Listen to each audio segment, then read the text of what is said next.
Il y a des moments où tout semble avoir pris fin. Dans cette fosse, dans cette situation désastreuse, dans ce noir, dans cette prison, alors il ne faut pas baisser les bras. Dans cette vidéo, le pasteur nous donne plus de lumière là-dessus afin de se fortifier dans la détresse et de prévaloir et d'expérimenter la lumière de notre Seigneur Jésus-Christ. Quand tout semble fini, et voilà, je n'avais pas pensé à notre pays, mais c'est vrai que parfois, quand on réfléchit à notre pays, on se dit, mais est-ce que les choses ne sont pas terminées? On a l'impression que notre société s'enfonce dans une espèce de post-christianisme, dans un monde païen, mais regardez ce qui se passe. Quand tout semble fini, dans Genèse, chapitre 39, à partir du verset 2, j'aimerais vous parler pendant quelques instants de Joseph ce matin. Donc, dans Genèse, chapitre 39, et à partir du verset 2, il est dit, l'Éternel fut avec lui, et la réussite l'accompagna, ou la prospérité.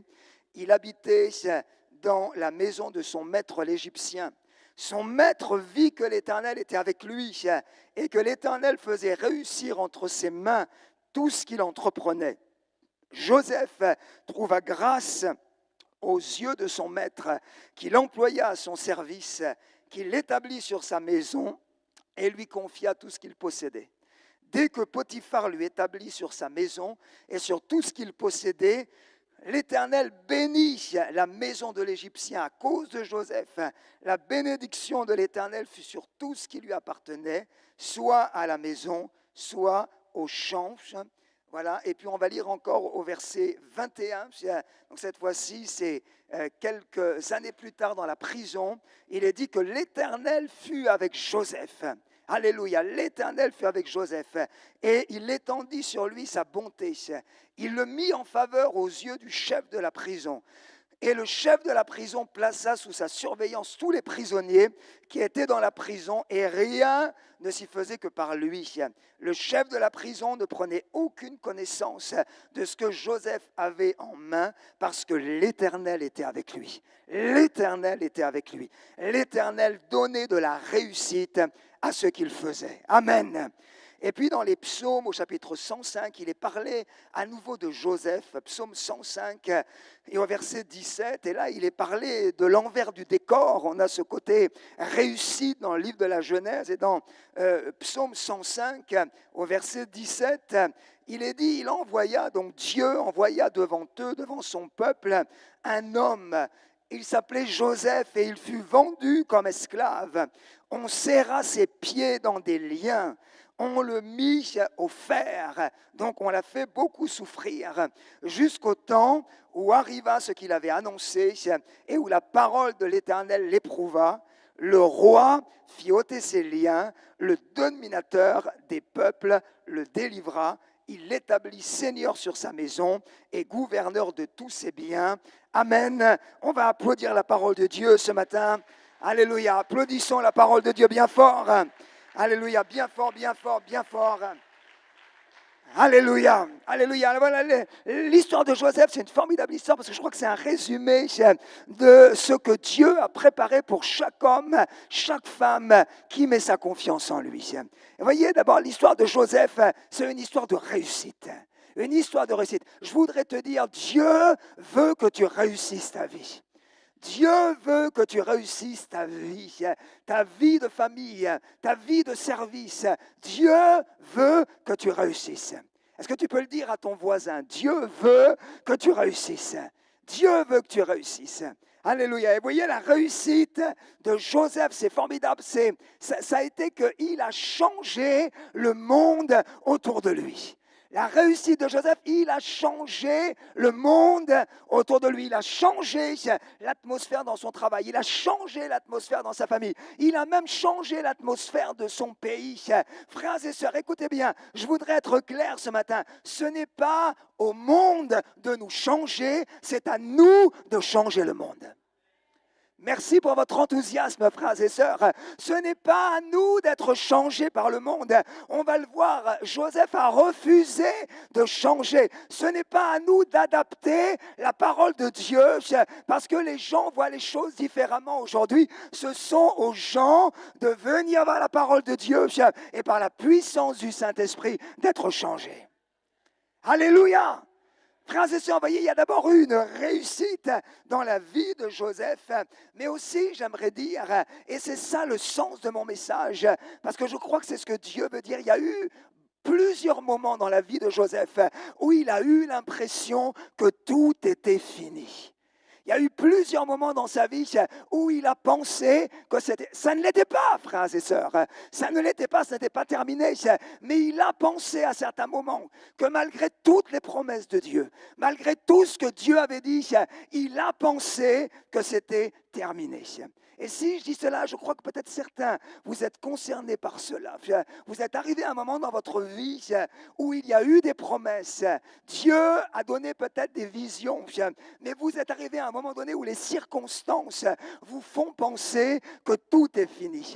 Il y a eu ces promesses de réussite, il y a eu ces promesses de succès, de prospérité, de ministère, de service. Et vous êtes maintenant arrivés dans un temps où vous pensez que tout est fini. Vous êtes comme Joseph, vous avez l'impression d'être en prison. J'aimerais vous dire ce matin, vous présentez des dynamiques, j'ai appelé ça comme ça, des dynamiques qui ont fait que Joseph est sorti vainqueur de la prison. Ce matin, j'aimerais vous présenter 3 prisons dans lesquelles Joseph a été gardé prisonnier. 3 prisons. Est-ce que tu peux dire 3 prisons? Dis-le bien fort, 3 prisons. Mais j'aimerais te présenter aussi 3 dynamiques. Est-ce que tu peux dire 3 dynamiques? Ah, voilà, 3 dynamiques qui ont fait que Joseph est sorti de la prison. Alors, la première prison dans laquelle Joseph s'est retrouvé, je dirais c'est une prison, écoutez bien, c'est une prison d'incompréhension. D'incompréhension. Joseph s'est retrouvé dans une prison chez Potiphar. Il ne comprenait pas ce qui lui arrivait. On connaît l'histoire de Joseph, on n'a pas eu le temps de la lire, mais il a été arraché quelque part, arraché à sa famille. Il a été arraché à ce cocon familial qui n'était pas parfait. Il y avait beaucoup de difficultés dans la famille de Jacob. Ça serait trop, on n'a pas le temps d'en parler, mais cependant, c'était quelque chose dans lequel il était gardé. Et en quelques heures, il a été arraché à la maison familiale et il s'est retrouvé dans la maison de Potiphar. Et vous savez, la maison de Potiphar, frères et sœurs, je pense que ce n'était pas drôle tous les jours. Potiphar, en hébreu, ça veut dire celui qui torture.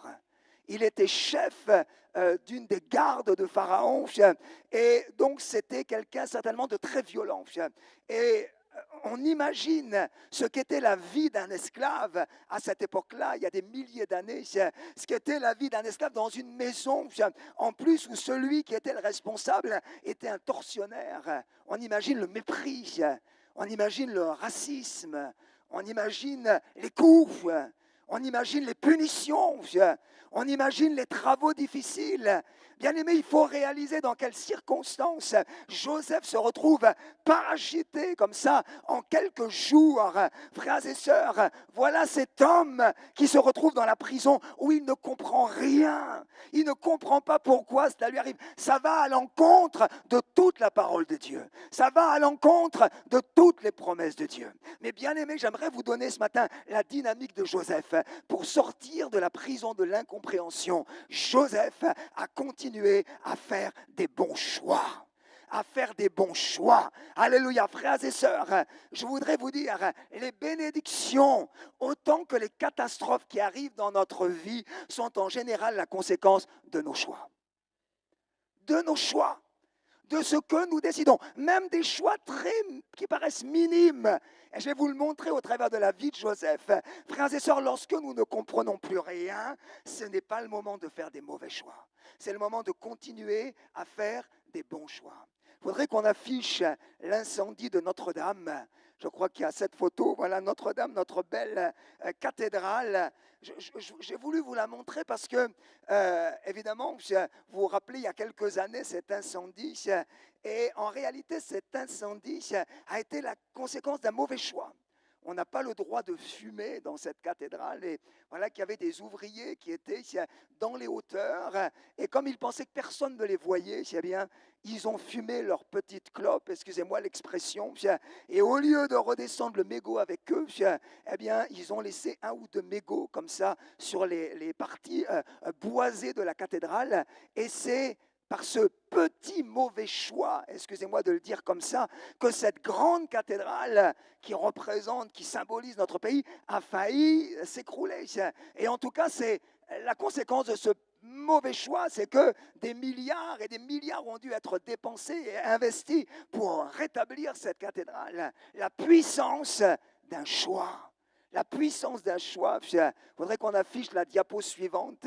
Vous vous rappelez sans doute de ce jeune homme Mamadou Gassama, un Malien ou un Sénégalais, je ne sais plus, enfin un migrant, quelqu'un qui était là sans papier dans Paris, et voilà qu'il marche dans une rue de Paris, et ce qu'il voit, c'est un enfant accroché au 5e ou au 6e étage, et qui va tomber. Et il a un quart de seconde pour faire son choix. Il a un quart de seconde pour décider, est-ce que je fais quelque chose ou est-ce que je passe? Et alors, il fait le bon choix. Alors, je ne sais pas si moi-même j'aurais été capable de faire ça, mais à main nue, il va escalader les 5 étages et finalement, il va arriver à sauver cet enfant un quart de seconde pour faire le bon choix. Mais mes amis, ce bon choix a changé sa vie. Il n'avait pas de papier. L'État français l'a naturalisé en 15 jours. C'était la naturalisation la plus rapide de l'histoire de France.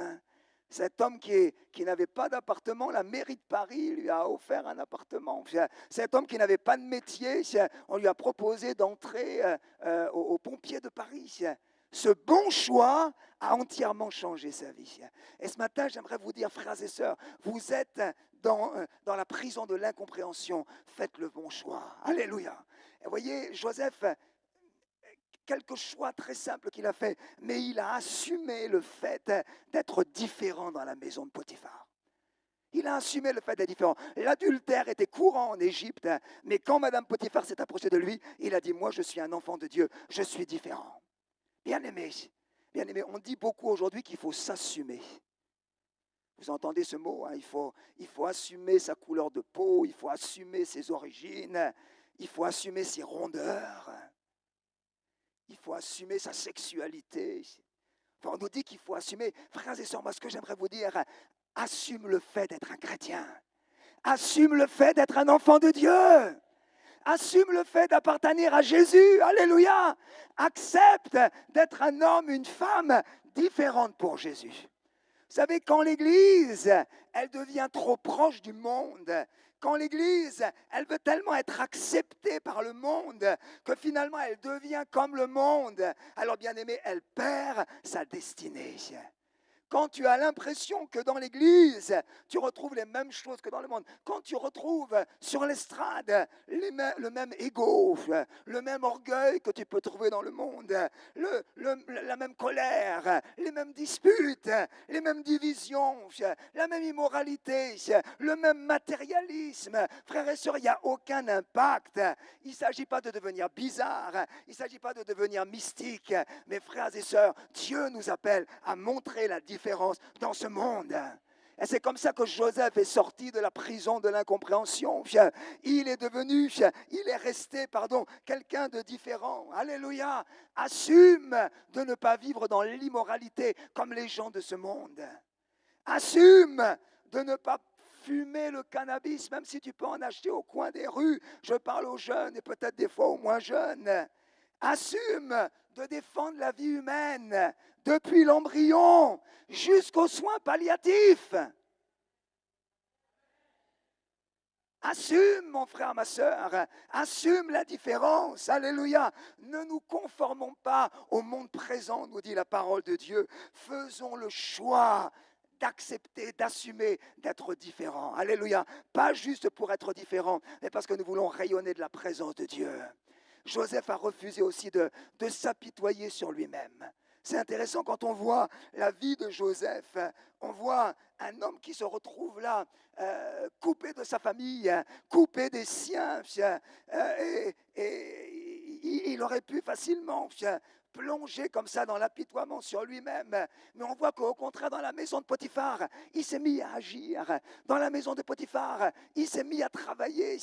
Bien-aimé, je ne veux pas dire qu'il n'a pas souffert. Je ne veux pas dire qu'il n'y a pas des moments où, sans doute, il a dû pleurer. Et peut-être comme toi, il y a des moments où tu souffres et dans ta chambre, tu pleures. Mais je voudrais te dire, ne t'apitoie pas sur toi-même. Refuse de t'apitoyer sur toi-même. Refuse de t'arrêter parce que tu es dans un temps où tu ne comprends pas. Alléluia. Là, l'Église doit quitter Clichy-sous-Bois. Peut-être tu ne comprends pas. Dis, mais pourquoi le Seigneur nous avait dit de venir ici? Pourquoi est-ce qu'on doit quitter? Je ne comprends pas. Mes amis, oui, il y a des choses que nous ne comprenons pas. On doit aller à Noisy-le-Sec. Pourquoi Dieu nous donne un temps comme ça où il faut aller là-bas? Moi-même, je ne sais pas, je ne comprends pas. Mais ce que je veux, c'est continuer de faire des bons choix. Des bons choix. Alléluia. Je ne veux pas m'apitoyer sur moi-même, mais peu importe où nous sommes, que nous soyons à Clichy-sous-Bois, à Noisy-le-Sec, dans quelques années à Clé-Souilly, nous voulons continuer d'agir pour le Seigneur. Frères et sœurs, voyez ce qu'a fait Joseph. Alléluia, il s'est accroché au Seigneur. Il s'est accroché à Dieu. Alléluia, il s'est accroché à sa présence. C'est pour ça qu'il est dit à plusieurs reprises quand il était en prison que l'Éternel était avec Joseph. L'Éternel était avec Joseph. L'Éternel était avec Joseph. Vous savez, souvent, je réfléchissais à ça cette semaine, on présente l'histoire de Joseph comme quelqu'un qui s'est accroché à son rêve. Et moi-même, je l'ai prêché comme ça aussi, et d'une certaine manière, c'est juste, mais je dirais c'est beaucoup plus que ça, la vie de Joseph. La vie de Joseph, c'est pas seulement quelqu'un qui s'accroche à son rêve, c'est surtout quelqu'un qui s'accroche au Seigneur. C'est quelqu'un qui s'accroche à Dieu. Et lorsque même le rêve est par terre, même lorsqu'il semble que le rêve ne s'accomplira pas, bien-aimé Joseph continue de s'accrocher au Seigneur. Continue de s'accrocher à Dieu. C'est pour ça qu'il n'est pas dit la persévérance était avec Joseph. Il n'est pas dit l'endurance était avec Joseph. Il n'est pas dit celui qui s'accroche au rêve était avec... Non, il est dit l'Éternel était avec Joseph. L'Éternel était avec Joseph. Bien-aimé, tu es dans la prison de l'incompréhension. J'aimerais te dire, fais des bons choix. Fais des bons choix. Quand tu es dans la prison, c'est le moment où le diable veut te dire, tu peux faire ce que tu veux. Maintenant, non, continue à faire des bons choix. Alléluia. Et puis, deuxième prison, je dirais, c'est la prison de l'injustice. La prison de l'injustice. Rejoignons Joseph après qu'il a passé 10 ans dans la maison de Potiphar. 10 ans, 10 années, c'est pas rien. 10 ans, là, c'est pas moi qui ai fait ces calculs, mais voilà, il y a des historiens qui ont calculé cela. Et pendant une dizaine d'années, de ses 17 ans jusqu'à ses 26, 27 ans, il est resté esclave dans la maison de Potiphar. Et là, quelque part, il y a eu un rétablissement. Là, quelque part, il y a eu une restauration. Ce n'était pas ce que Dieu lui avait montré, mais voilà, il avait retrouvé une place dans la société. Il était devenu le chef dans la maison de Potiphar. Et alors que les choses semblent commencer à réussir, il semble qu'il commence à sortir la tête de l'eau. Il semble qu'il commence enfin à se sortir de nouveau. Il va être victime de diffamation et de mensonges. Et de nouveau, il est accusé injustement. La femme de Potiphar va faire croire qu'il a essayé de la violer. Alors, beaucoup de commentateurs, j'ai lu ça cette semaine, même beaucoup de commentateurs disent que Potiphar savait très bien que Joseph n'avait pas essayé de violer sa femme. Parce qu'à l'époque, si on avait pensé une seconde qu'il avait fait ça, il aurait été tué immédiatement. C'était la condamnation qu'on donnait à un esclave qui voulait violer sa maîtresse, mais il ne restait pas en vie 1 heure. Donc Potiphar, en réalité, il savait très bien que Joseph n'avait pas fait ça. C'est pour ça qu'il ne le tue pas, mais il le fait envoyer en prison. Prison de l'injustice. Il n'a rien à faire là. Il n'a rien à faire dans cette prison. Il n'a rien à faire dans ce lieu. Et pourtant, il y est et il va y demeurer pendant 2 ans. Et je voudrais dire, peut-être certains d'entre vous, vous êtes dans cette prison de l'injustice. Vous dites, mais qu'est-ce que j'ai fait pour mériter ça? Peut-être tu as investi dans ton couple, tu as investi dans une relation sentimentale et puis tu vois que les choses se sont délitées, se sont brisées ou sont en train de se déliter. Peut-être tu t'es engagé dans des études ou dans un travail et puis tu as fait beaucoup d'efforts, tu as dépensé beaucoup d'énergie comme Joseph dans la maison de Potiphar, et puis il te semble que maintenant c'est en train de disparaître, c'est en train de se détruire, et tu te dis mais c'est pas juste, pourquoi est-ce que je suis dans cette situation, pourquoi est-ce que je suis seul, peut-être tu es célibataire et tu t'es gardé pur, et tu as dit j'attends la personne que Dieu a préparée pour moi, et puis les années passent et les années sont passées et tu ne vois pas arriver la personne et tu dis c'est pas juste. Mon frère, ma soeur, nous passons tous comme Joseph dans la prison de l'injustice. Nous passons tous comme Joseph dans cette prison où nous nous disons mais ce n'est pas juste, ça n'aurait pas dû arriver. Frères et sœurs, j'aimerais vous dire, lorsque vous êtes dans la prison de l'injustice, deuxième dynamique, continuez de servir. Continuez de servir. Continuez de servir. Pourquoi je dis cela? Parce que voilà deux hommes qui vont arriver dans la prison. Les chansons, celui qui s'occupait du vin de Pharaon, et le boulanger de Pharaon. Et les deux, eh bien, n'ont pas réussi à interpréter un rêve que Pharaon avait eu. Encore un rêve. Et ils se retrouvent dans la prison. Et la parole de Dieu nous dit que ils sont évidemment très tristes parce qu'ils sont pratiquement certains que c'est la mort qui les attend.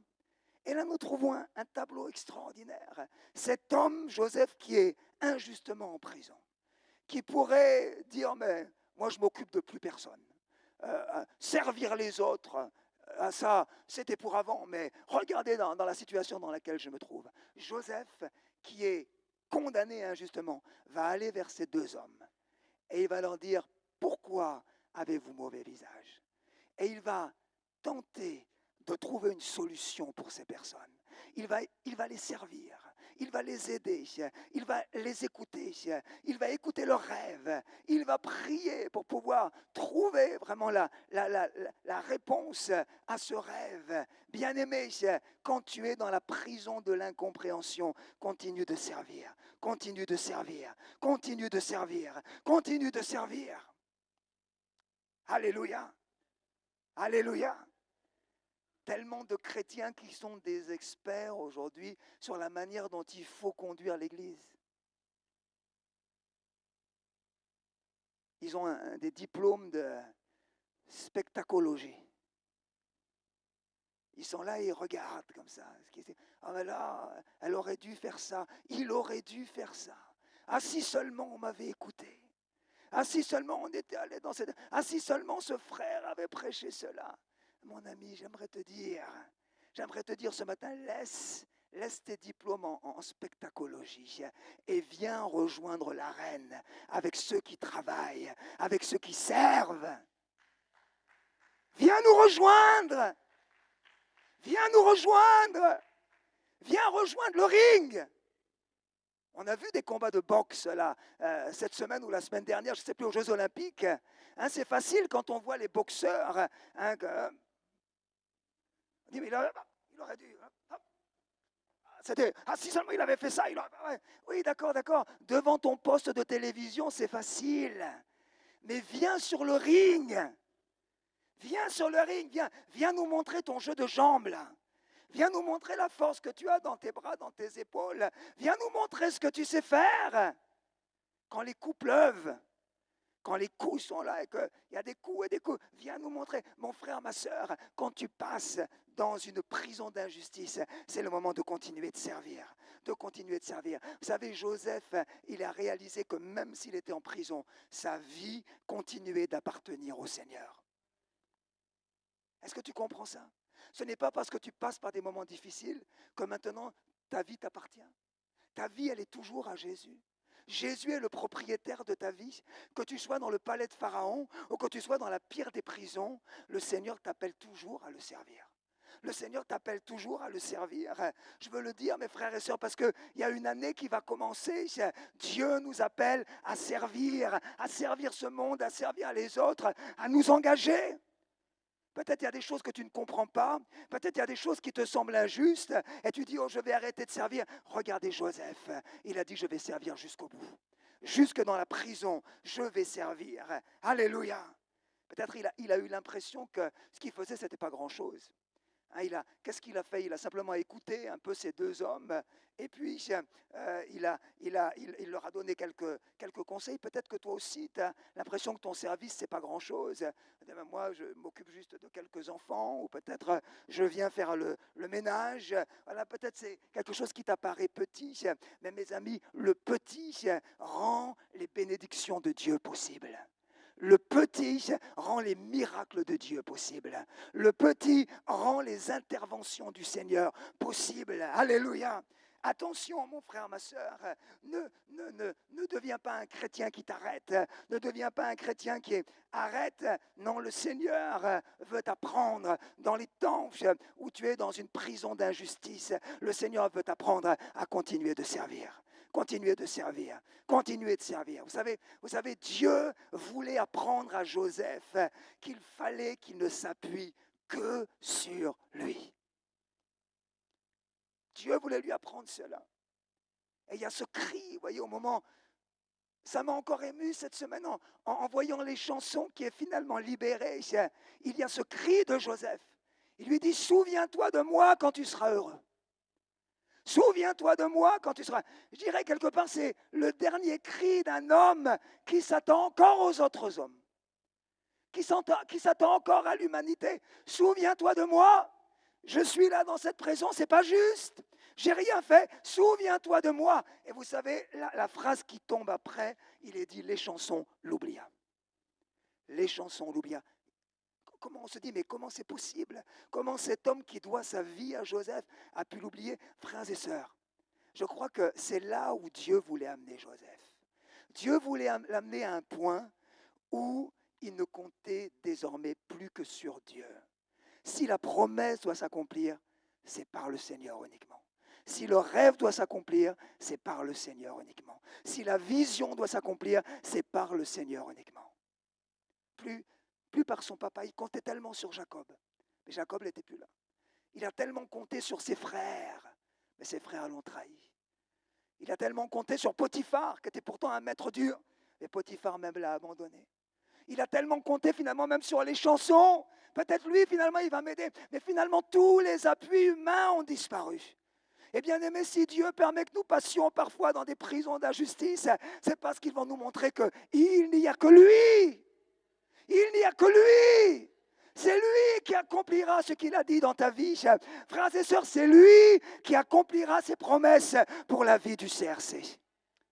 C'est lui qui le fera. Alléluia. Et Dieu permet même parfois que nous soyons moins nombreux parce qu'il veut que la gloire lui revienne à lui. Si vous aviez été très nombreux, vous auriez dit, mais c'est notre force, c'est notre argent, c'est notre travail, c'est notre intelligence. Mais Dieu parfois permet que nous soyons dans cette prison d'injustice pour que finalement nous crions vers lui et uniquement vers lui en lui disant, Seigneur, je sais que c'est de toi seul que vient la délivrance. Alléluia. Alléluia. Et puis enfin, j'aimerais vous parler d'une troisième prison et après, on va prier ensemble. Mais je crois que cette prison, elle est aussi importante à nommer ici.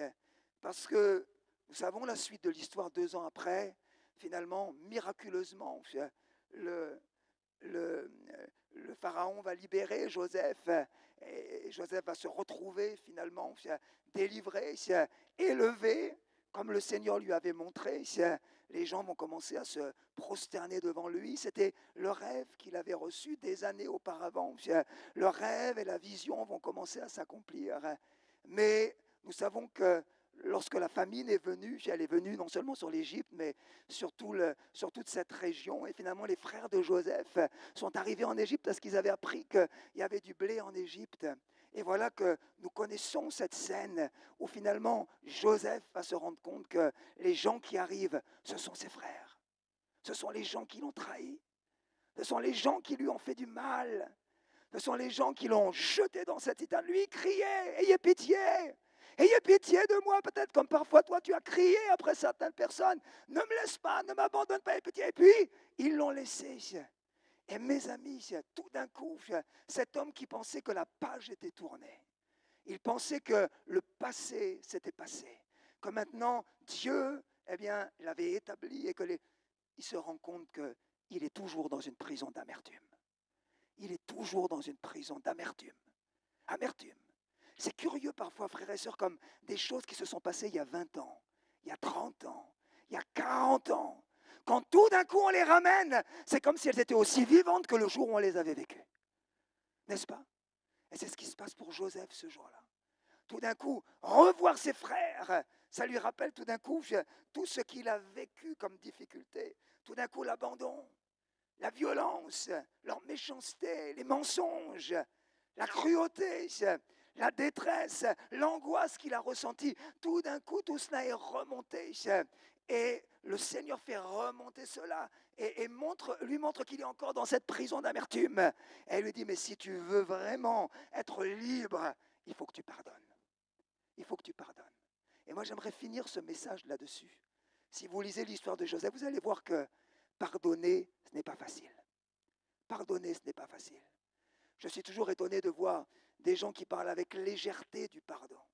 Parce que le pardon n'est pas une chose facile. On le voit, ça a été une guerre dans la vie de Joseph. Il les a d'abord fait souffrir.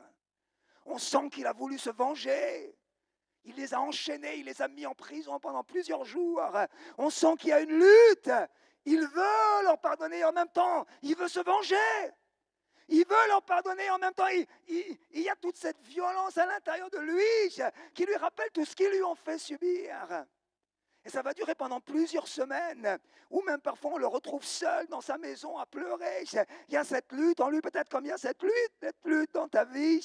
Tu dis, mais il y a cette personne, il y a ce groupe de personnes, j'ai cette amertume, je suis dans cette prison d'amertume. Bien aimé, j'aimerais vous dire, celui qui peut vraiment vous aider à pardonner, c'est le Seigneur. Celui qui peut vraiment vous apporter la délivrance, c'est le Seigneur. Et le temps me manque pour vous montrer comment Joseph finalement est arrivé à pardonner à ses frères. Mais au-delà même de cela, la parole de Dieu nous dit qu'il a été capable vraiment de pardonner, de transformer la situation, d'ouvrir à nouveau son cœur à ses frères. Et même, je dirais, il a pris le risque de les aimer à nouveau. Il a pris le risque de les aimer à nouveau. Ces gens qu'il avait déçus, trompés, trahis, eh bien, il les a aimés à nouveau. Et je dirais qu'une famille entière s'est levée, s'est complètement restaurée, parce qu'un homme a choisi de pardonner. Es-tu dans une prison d'amertume ce matin? Toi qui es là, toi qui es peut-être sur le net, j'aimerais te dire la clé, c'est le pardon. La clé, c'est le pardon. Alors j'ai demandé à mon frère s'il peut venir au piano, voilà, jouer quelque chose. Et il faudrait qu'on se place les uns les autres dans la présence de Dieu. Allez, il nous reste encore quelques instants. Il faudrait qu'on ne gâche pas ces instants. On ne perde pas ces instants, parce que je crois que dans ces moments, Dieu travaille. Dans ces moments, Dieu fait une œuvre. Dans ces moments, Dieu veut agir. Ces moments sont aussi des moments de décision, des moments de choix. Des choix qui vont être importants, qui vont décider si on va vers la vie ou vers la mort, qui vont décider si on va vers la bénédiction ou vers la malédiction, qui vont décider si on va vers la réussite ou vers la catastrophe ou l'échec. Ces moments où nous sommes dans la présence de Dieu, dans la présence du Seigneur. Frères et sœurs, mon frère, mon ami, je me suis demandé qu'est-ce qui se serait passé si Joseph avait refusé de pardonner à ses frères. S'il avait refusé, il était toujours le premier ministre de l'Égypte. Il était toujours avec cette autorité, cette richesse, cette puissance. Et pourtant, Dieu lui demandait de pardonner. Dieu voyait là une clé pour qu'il puisse avancer et aller au bout de son ministère, au bout de son rêve, au bout de sa vision. Quand il a pensé que tout était fini, le Seigneur lui a dit, il faut que tu pardonnes. Il faut que tu pardonnes. Qu'est-ce qui se serait passé? Peut-être il serait passé à côté de tellement de grandes choses que Dieu avait pour lui. Peut-être il serait devenu un homme dur, un homme intransigeant, un homme violent. Mais il a laissé le Seigneur faire son œuvre. Il a pardonné. Il a pardonné. Il a pardonné. Et à cause de cela, oh alléluia, la vie de toute une famille a été changée. Et même la vie de tout un peuple a été transformée. Parce qu'il a accepté de pardonner. Alléluia. Ce matin, je voudrais vraiment que ce temps soit un temps de décision.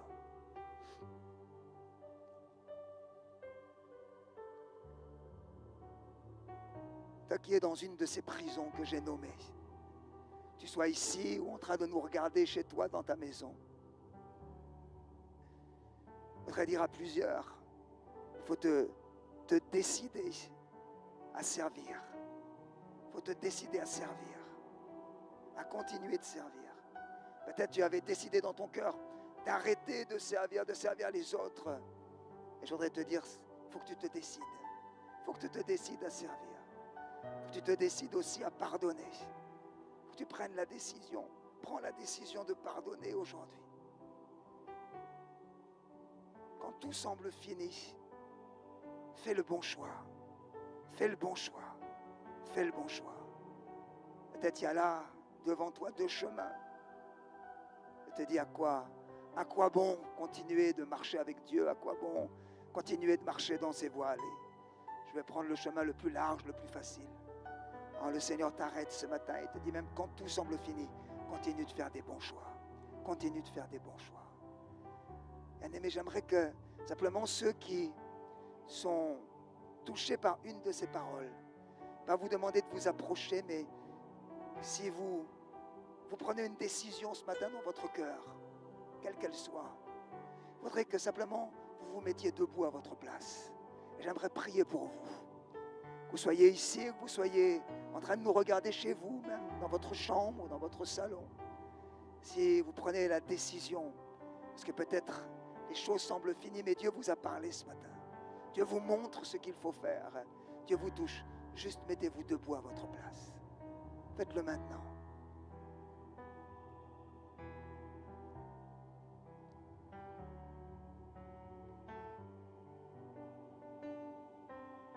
C'est que le Saint-Esprit parle très clairement. C'est des situations très précises dans votre vie.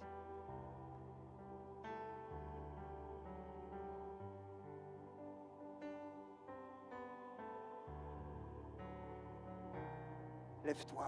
Je le dis encore une dernière fois, lève-toi. Pour dire, Seigneur, même si je pense que tout est fini, non. Je continuerai à faire des bons choix. Je continuerai à servir. Je continuerai à pardonner. Alléluia. Juste mettez votre main sur votre cœur. Mettez votre main sur votre cœur.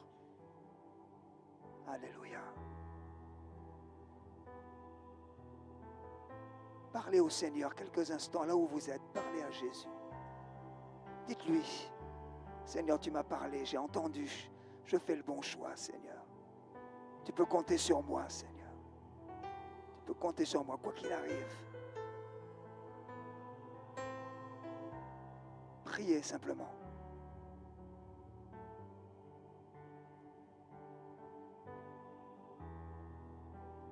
Seigneur, je te prie pour tous ceux, toutes celles qui sont là debout dans cette maison, Seigneur, qui ont entendu ta voix ce matin.